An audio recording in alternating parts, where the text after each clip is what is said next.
Hey, Pete Stagey here from B2B Clarity. So, you're a B2B business and you've got a significantly priced offering or product or service, and you're trying to figure out how to get your prospects to make the leap and trust you and commit to this decision to buy from you.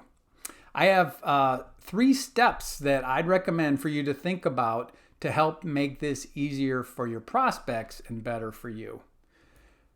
First, if I'm in the grocery store and I see an interesting product on the end aisle, I might just choose to buy it if I've never heard of that product before. It doesn't work that way for you and your significantly priced purchase. There's a series of relationship building and warming up and development of trust that has to happen before they're going to be ready to make that commitment with you.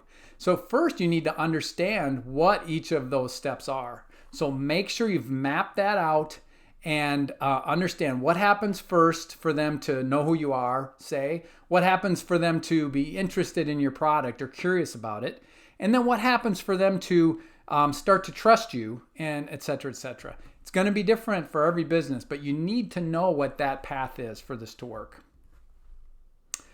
Then you want to take that path and divide it up into bite-sized commitments. So the key here is to only ask your prospects to do a little bit each time they make a choice to come closer to you and to trust you.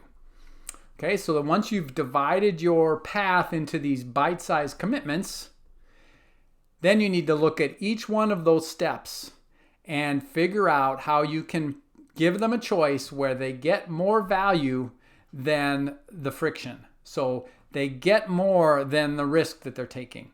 They get more than the effort that it's taking. Usually I found the first few steps are best if they're free. So can you give them insights? Can you give them checklists? Can you somehow teach them or show them your insight in a way that has no risk for them? That's what I found is the best way for them to dip their toes in the water. And then at each step, make sure you've got a transaction, whether there's money involved or not, where they're coming closer to you at a price that makes sense to them. That last step is signing the contract. And if you've brought them along, it's not a very big step for them to make that commitment. I hope this was valuable to you, and I'd love to talk more about it. If you want to reach out to me, you can find me on LinkedIn or at my website.